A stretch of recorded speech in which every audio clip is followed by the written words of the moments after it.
The stock grind with jets in War Thunder can be really rough. Let's take a look at my personal method for grinding out upgrades.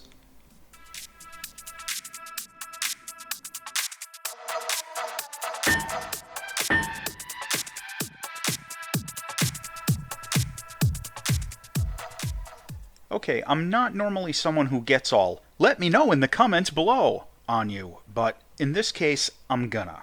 This video is gonna discuss the method I use to grind upgrades for stock jets and get them to, a point where they're useful for air combat. But this is absolutely not the only way, and probably not even the best way. Please feel free to drop your own tips in the comments so that we can all learn from each other, because really, the stock jet grind is a chore, and a tip from one of us might make it a little easier for someone else.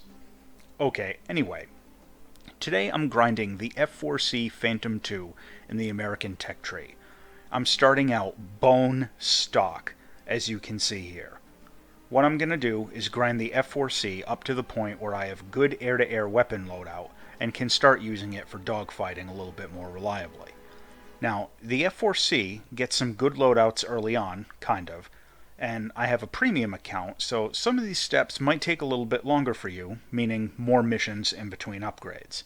But if you're upgrading a plane with limited ammo or crappy loadouts, and if you have a regular free account, then definitely you could be looking at stretching some of these phases out a little bit. Nothing wrong with regular free accounts or planes with crappy weapon loads. Just remember that things might not go as quick for you as they do for me here. It doesn't mean that you're doing anything wrong. Now, the very first thing to do is take your jet out into a test flight, or a bunch of test flights. Get the feel for how it flies, its speed, acceleration, when you can and can't deploy combat flaps, how it climbs, how it stalls. Just goof around. Trust me, it helps. Oh, and practice landing. Landing ends up being pretty important, especially when you're grinding out upgrades. Next, and this is critical, you need to set up a skin and/or paint job for your plane. It is 100% true facts that a badass looking paint job makes your plane grind RP faster. So, for the F4C, I'm going with the solid red paint job used by the Pacific Missile Testing Center. This was a paint job used for the QF4 target drones and accurately reflects the fact that I'm going to be a missile sponge for quite a while.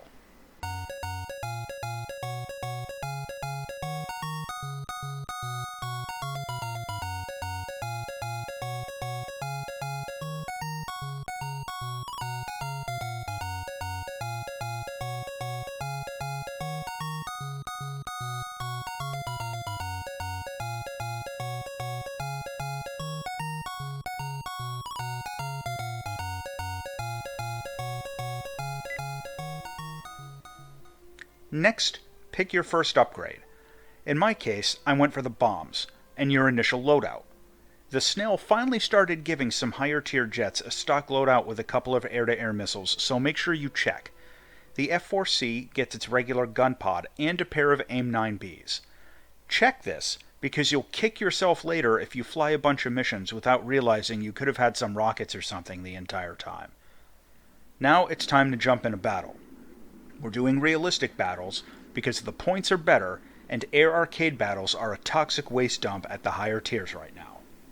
Your first couple of battles may end up being very similar. In fact, your first dozen battles might be very similar depending on what plane you're in and what its upgrade path looks like.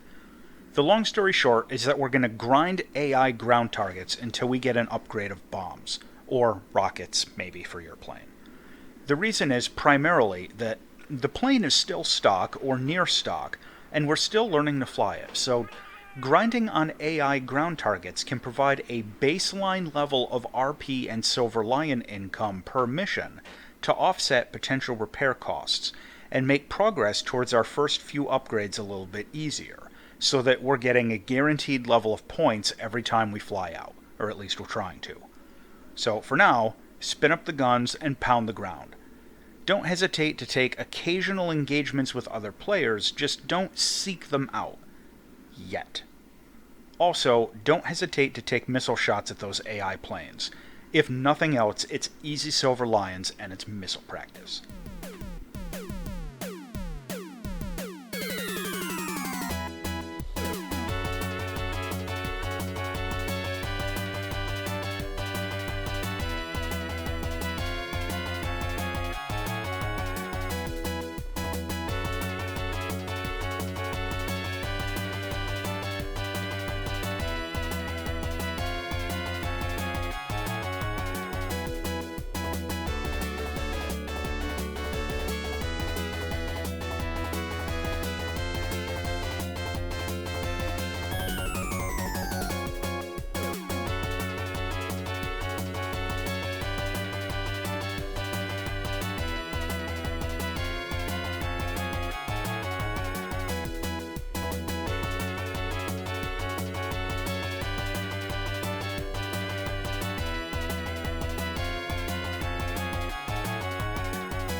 We have bombs! From here, the grind speeds up significantly. The general idea is now we're adding a bombing run onto a strategic base to our grind on AI ground targets. This will increase our baseline level of RP per hour, so get out there and pound the ground. An important thing to remember, your plane's performance can be significantly reduced in air combat if you're carrying a bunch of dead weight hanging off the bottom of your plane, so try to avoid air combat until you've dumped your ordnance. Let's do it.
Okay, so now you have some choices to make once you get to this point, and again, it's going to be a little different for each plane. We've unlocked some better missiles, or at least multi-role loadouts with a combination of missiles and bombs, instead of just one or the other. Or maybe this is the point where you first unlocked your first air-to-air missile. I generally prefer a multi-role loadout of bombs and missiles for this middle phase of the grind, because it gives a bit of flexibility and allows us to start off by dumping our bombs for that baseline level of RP, and then start trying to engage players on a more regular basis. Obviously, each plane will be a little bit different at this point, and the AIM-9Bs that the F-4C gets with the bombs are not very good weapons, but still, it's better than nothing. The point here is to grind out more, bigger bombs, and eventually get those top-tier missiles unlocked. An important thing to remember is not to get baited into air combat before you've dumped your bombs. The temptation is real, but resist.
Okay, so a few dozen missions later, and we finally got more respectable loadouts of heavier bombs, better missiles, or whatever the higher rank upgrades look like for your plane. From this point on, we really have two choices. You can continue as you have been to finish the rest of the upgrades on your plane, or you can switch to a dedicated air-to-air loadout. Obviously, if you're grinding an attack jet or something, you might not really have a dedicated air-to-air loadout, but we have to generalize a little bit for a video like this. My personal preference is to stick to the multi-role loadout until I've got all the weapons unlocked as well as the G-suit and the engines. Then I generally consider the plane to be prepared for air-to-air combat, and assuming it's a fighter like this F-4C, this is generally where I count the painful part of the grind to be done, and I switch to an air-to-air loadout to finish spading the rest of the plane, or to start using it as a research grinder to unlock other planes. This is also generally when I switch paint jobs back to something a little bit more suitable for air combat. I hope this has been helpful, and remember, this is the method that works for me, so you'll probably need to tweak a bit depending on what planes you use and your personal style. Don't forget to drop your own tips down in the comments, and as always, thanks for watching.